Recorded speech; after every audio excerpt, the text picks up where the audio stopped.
display right up here at the TD Garden. One of them I will talk about, and that is the 6-time Stanley Cup winners, the Boston Bruins. And that's because there's a statue of a very famous Boston Bruin. His name is Bobby Orr.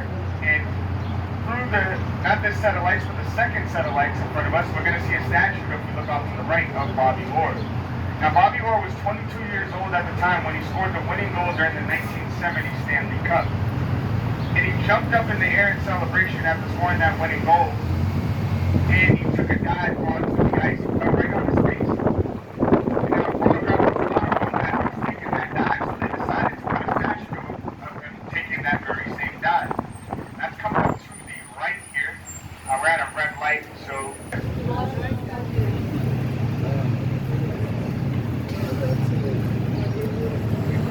And it was also a televised event that sounded something like this. Lights are keeping in. Now it's passing in the corner to Sanderson. Back in front door. Shots. Goal!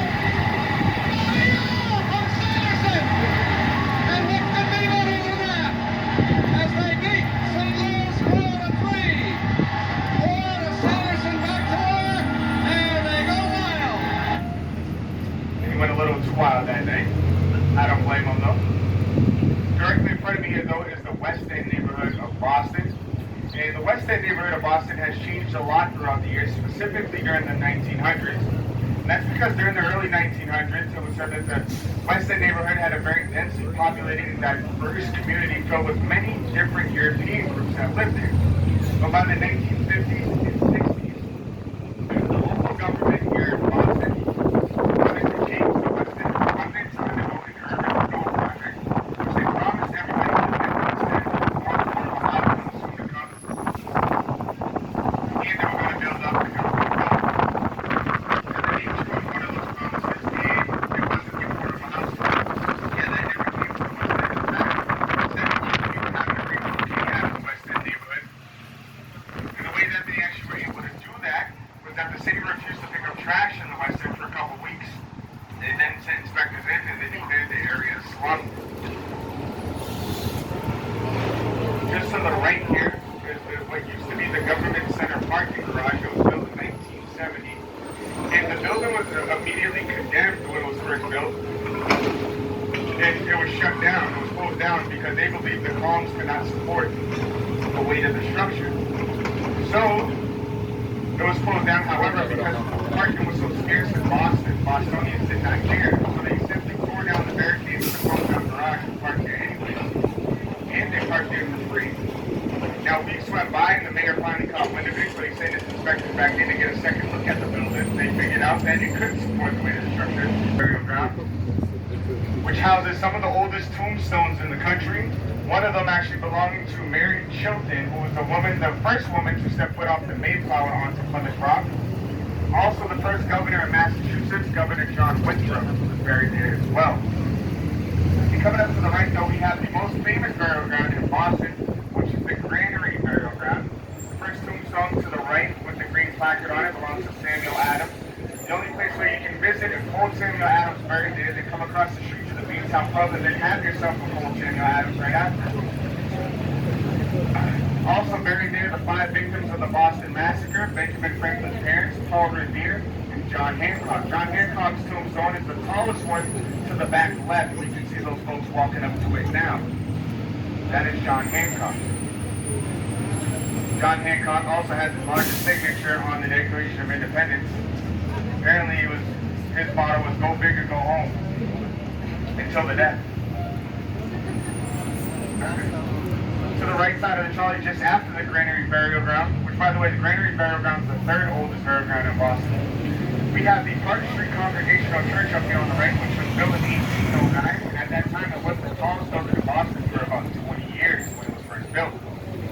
Just across the street though, we have the oldest public park in the country, which is the Boston Common.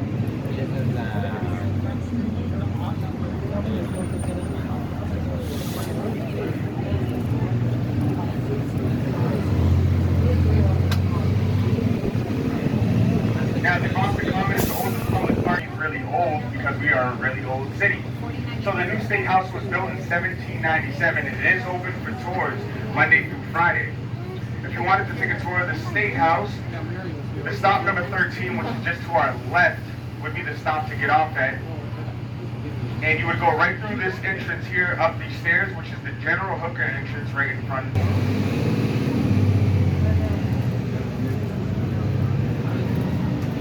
Now, just off to the left, we're going to see a statue of a woman named Mary Dyer, who was a Quaker and a martyr for freedom of religion in the wrong time period. Now, that's because the Puritans did not like anybody practicing their own religion at that time, and they banished her from the city 3 times. TV directors of the TV show wanted to buy a place of their own, so they purchased the Bonefish Pub, and they renamed it the Cheers Bar.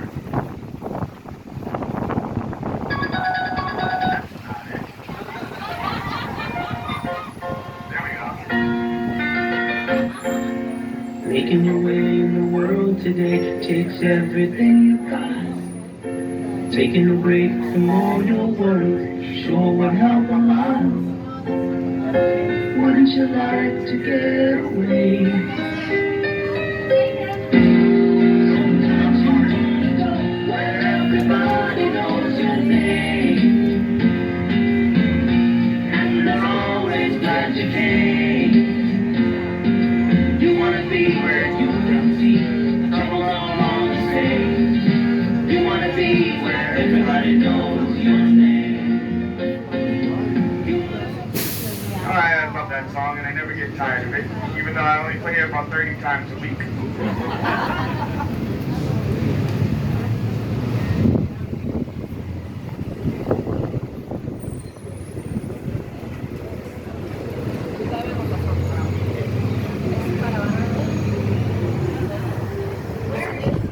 Coming right up, stop number 7 will be for the Cheers Bar. Yep, no worries. We are not going to pass it and just talk about it. It's coming right up here on the right. And on the upper floor of the Cheers Bar is a replica TV set, and on the bottom floor is the actual bar. Now this will be the Cheers Bar. That would be nice, but I don't think so. You can try and convince them.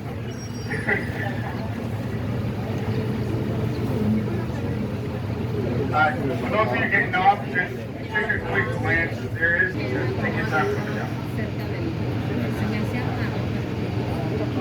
Alright, thank you. Take care. I'm back. I have some advice for all you travelers out there in the tour.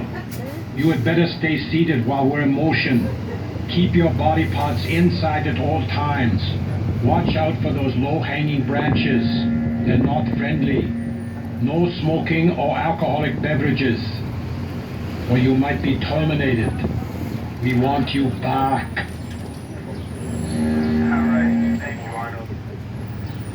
Now our next stop coming up will be stop number 8, which is going to be the closest stop to anybody who's looking to get over to Fenway Park.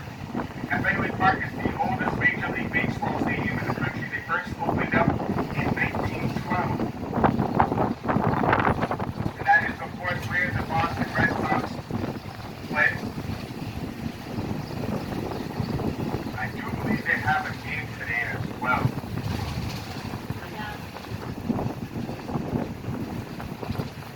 This is Gloucester Street right here, and the last street to pick out by order is the next one coming up, and that is going to be Hereford Street. And then we'll be turning left onto Massachusetts Avenue.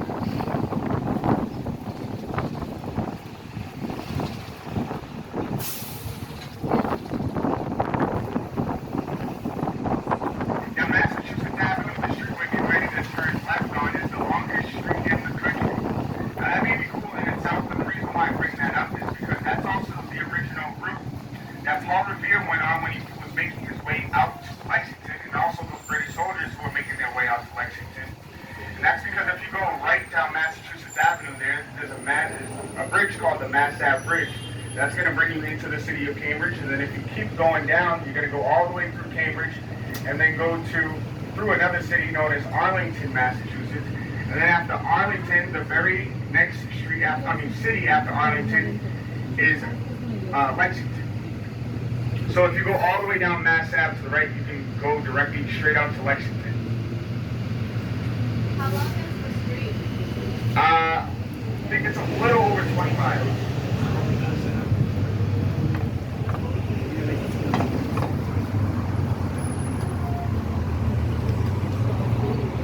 cross the Mass Ave Bridge directly behind us, and that would bring you